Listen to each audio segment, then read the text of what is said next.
As a homage to Millie, if she's still here, I'm going to do this BuzzFeed listicle style and give you 7 tips. But before I do that, a quick story. Years ago, so let's go back about 8 years, and we are about to launch the digital subscription business at the New York Times. And everyone, right, Jennifer, thought we were complete morons, right? You don't know how the internet works. No one will pay that much for a digital subscription. Information wants to be free, yada, yada, yada. What's the cursing rule? Is that okay? Yeah. It's total bullshit, right? And after we had about our first 1 million digital-only subscribers, suddenly we didn't look so dumb. What happened, though, was people from all over the world came to talk to us about what we had accomplished or were setting out to accomplish. And almost always there were one of 2 reactions in those conversations. One was, well, that's the New York Times. That doesn't apply to us. The other was, let's just take exactly what the New York Times is doing and try to apply that in our own market without putting any of the resources behind it, and it would inevitably fail. Okay, then flash forward a few years, I went to the Texas Tribune. We were doing some interesting things, which Amanda will tell you a lot more about. People would come from all over the world, and they would have 2 reactions. One, hey, that's just Texas. That doesn't apply to us. Or they would try to adopt it directly, and it would fail. The reason I tell you that story is that this stuff is really complicated, right? How many of you have a membership or subscription business back home? So you know what I'm talking about. It's really, really hard. It is a very complex subject that I can't possibly begin to scratch the surface of in my remaining 8.5 minutes. It is really, really hard. It takes a lot of work. It takes a tremendous amount of stamina.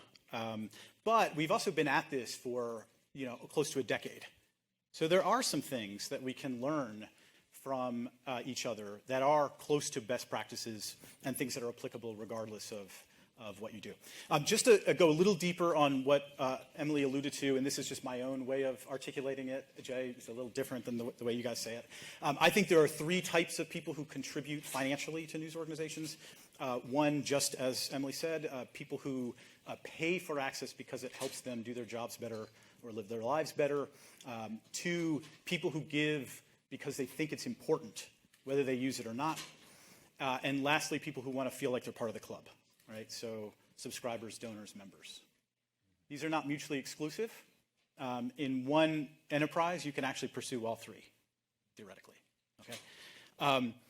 Here are examples of them. There are many. Subscriptions aren't better than membership. Membership isn't better than subscriptions. They're just different, okay? From a user's perspective, everything that Emily just said is absolutely true. But in reality, from an operator's perspective, the hard work that you have to do to attract subscribers and members, a lot of it is the same. Whether you're a for-profit or a non-profit, whether you're a local or a state or a national or an international player, whether you're have a legacy media like print or broadcast as well. All that makes a difference, but most of the act of going out and attracting and keeping subscribers and members is very similar. There's a lot we can also learn from those who don't do exactly what we do. In fact, at the Times, we learned more from spending a lot of time with people at Spotify than we did from our colleagues at the FT or the Wall Street Journal or wherever else at the time. Okay? There's a ton we can learn from mission-based public interest organizations that are not in media, and a whole lot we can learn from e-commerce, which I'll talk about in just a second. Okay, so quickly, 7 quick tips. The first is exactly what Emily just talked about. Make sure you have distinct, actual, unique, real value. The first thing I usually hear from news organizations is, oh, yeah, we got that covered. Let's move on to the next thing. And in reality, this is everything.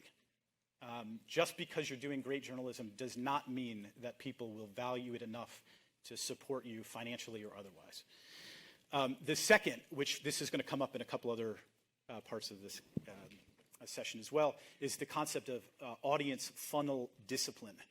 Digitally being really deliberate about attracting audiences, deepening engagement with them and with each other, and converting those into paid supporters, okay? Here's an example. Yours doesn't have to be this complicated.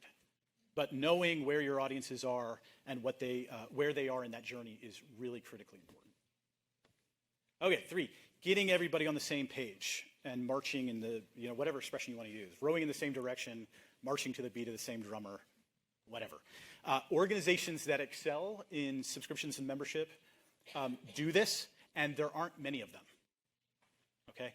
What I mean by this is we are all aligned around the same common goal around subscribers, members, donors, whatever. Getting there means we get out of our own silos about who's responsible for what, and instead we're all focused on serving audiences. Here's an example, right? In your organization, those of you that have membership or subscription models, do you know what the goal is?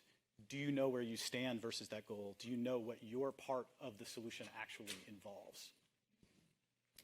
All right, 4, get the tech stack right. None of the rest of this stuff matters if you don't have a good sense of how your email service provider relates to your CRM, which relates to your CMS. Having one common pool of data is really critical to be able to enable you to be good at this. The reason for that is number 5, which is organizations that excel here are making data-driven, or even better, insight-driven decisions, right? They operate more like e-commerce companies. They test and learn. They have a culture of agility and making decisions based on testing insights and moving fast. This, which I'm not going to spend a ton of time on because I can't, is the first year or so of growth of digital subscriptions at the New York Times. And what this shows is in red are marketing initiatives, and in white are product enhancements just related to digital subscriptions and testing insights that we learned over the course of that year.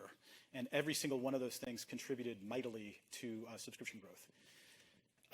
6, be really obsessive about the user experience. Again, whether it's a membership organization or a subscription-based organization, being deliberate about what your audiences see and consume is critical.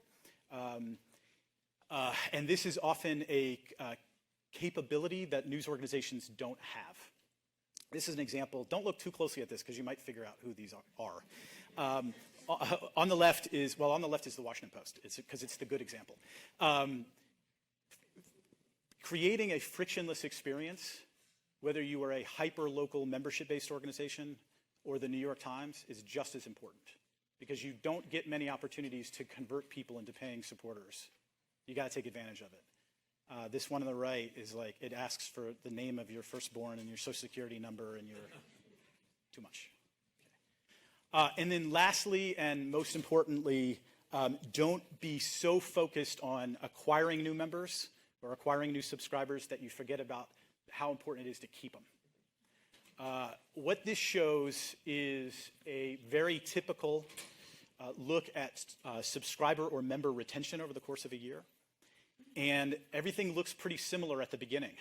These things tend to be linear. In other words, if you lose 5% of your subscribers or members in month 1, you tend to lose another 5% in month 2 and in month 3 and so on. But look at what happens at the end. You now have to work twice as hard if you're at the bottom of this curve than if you're at the top of this curve to get those people back. So most organizations spend 80 or 90% of their time focused on acquisition and a small portion of time focused on keeping subscribers and members. Okay, that's as fast as I can speed talk.